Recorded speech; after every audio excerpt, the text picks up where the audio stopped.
សួស្តីបងប្អូនទាំងអស់គ្នាថ្ងៃនេះយើងមកអាប់ដេតអំពីទីផ្សារទាំងអស់គ្នាហើយថ្ងៃនេះខ្ញុំចង់អាប់ដេតអំពីUranium ដែលជាសម្បូរវាដែលមានឈ្មោះ UEC បងប្អូនហើយការថ្ងៃសុក្រហ្នឹងក្រុមហ៊ុនទាំងអស់វាធ្លាក់ចុះហើយUEC នេះក៏ធ្លាក់ចុះគួរសមច្រើនគួរសមដែរខ្ញុំបានទិញដែរហើយឥឡូវហ្នឹងវាមានតម្លៃវាត្រឹមតែ$12.65នេះបងប្អូនហើយក្រុមហ៊ុននេះគឺ earning call គេហ្នឹងនៅថ្ងៃទី9ខែនេះឯងថ្ងៃនេះថ្ងៃ7 2 3ថ្ងៃទៀតហ្នឹងគឺ earning call វាហើយខ្ញុំមើលព័ត៌មានគឺល្អក្រុមហ៊ុននេះអត់មានជាពាក់បំណុលគេណាបងប្អូនដូចថាវាអត់មានគេហៅថាប្រាក់កម្ចីអីហើយearning call វាខ្ញុំគិតថាវានឹងអាចឡើងនៅថ្ងៃទី9ខែ6ហើយដូចជាថ្ងៃអង្គារនេះឯងហើយក្រុមហ៊ុននេះគឺល្អគួរសម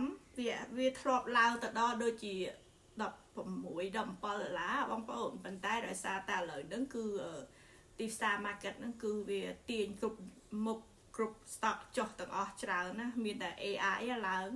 ប៉ុន្តែការថ្ងៃសុក្រហ្នឹងគឺ AI បានក្រាស់ច្រើនគួរសមដែលទាញគ្រប់ stock ទាំងអស់ហ្នឹងគឺឡើងទាញ stock ទាំងអស់ហ្នឹងសុំទោស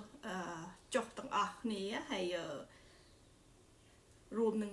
Uranium ដែរប៉ុន្តែខ្ញុំគិតថាអាហ្នឹងវាជារឿងធម្មតារបស់ market ទេបងប្អូនមានឡើងមានចុះចឹងហើយគាត់តែខ្ញុំចង់អាប់ដេតថា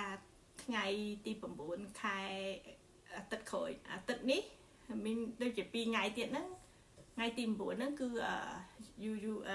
UEC ហ្នឹងគឺ earning call គេហើយខ្ញុំគ្រាន់តែចង់ថាក្រុមហ៊ុននេះគឺអត់មានបំណុលទេបងប្អូនហើយម្យ៉ាងវិញទៀតក្រុមហ៊ុននេះគឺ strong buy បងប្អូនគឺមានអ្នកទិញច្រើនមែនតើហើយទៅថ្ងៃអនាគតខ្ញុំគិតថាក្រុមហ៊ុននេះគឺអាចរកប្រាក់ចំណេញបានច្រើនមែនតើបងប្អូនហើយនៅក្នុងនេះគឺគេក៏ចង់និយាយថា product ហ្នឹងគឺល្អហើយគេមានដើរមានដូចថាកន្លែងឈរជើងគេហ្នឹងគឺនៅក្នុងរដ្ឋ Texas បងប្អូនហើយមានអ្នក invest នឹងច្រើនគួរសមUranium នេះគឺមានអ្នក invest ច្រើនណាបងប្អូនហើយក្នុងnew របស់វាហ្នឹងគឺមាន strong buy មែនតើមនុស្សទិញច្រើនគួរសមហើយក្រុមហ៊ុននេះគឺ grow ល្អមែនតើនៅការពីឆ្នាំចុងឆ្នាំ2025គឺភាគហ៊ុនឡើងគួរសមតែដោយសារតែប្រហែលខែចុងក្រោយនេះគឺមានសង្គ្រាមដល់ចឹងទៅធ្វើឲ្យភាគហ៊ុននេះធ្លាក់ចុះបងប្អូនប៉ុន្តែខ្ញុំមានច្រើនគួរសមហើយកាលពីថ្ងៃសុក្រហ្នឹងគឺខ្ញុំបានទិញច្រើនគួរសមដែរកាលថ្ងៃសុក្រហ្នឹងគឺខ្ញុំទិញបាន3មុខដែលជា Uranium ហ្នឹងគឺខ្ញុំទិញដូចជាUU ខ្ញុំទិញ UEC ហើយនិង NHE ខ្ញុំទិញ3ហ្នឹងគឺច្រើនគួរសមបងប្អូនហើយចាំមើលខ្ញុំគិតថាអាទិត្យក្រោយឬក៏ពីអាទិត្យអីទៀតហ្នឹងគឺវាឡើងទៅតម្លៃវាដូចថា$14ឬក៏$15វិញណាប៉ុន្តែបើសិនជាថ្ងៃអង្គារនេះគឺវា earning call វាល្អ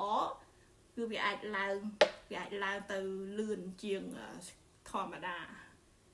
ចាំមើលថាតើយ៉ាងម៉េចដែរចាំមើលខ្ញុំអាប់ដេតជាមួយបងប្អូនទៀតហើយអូខេ have a good night បងប្អូនជម្រាបលា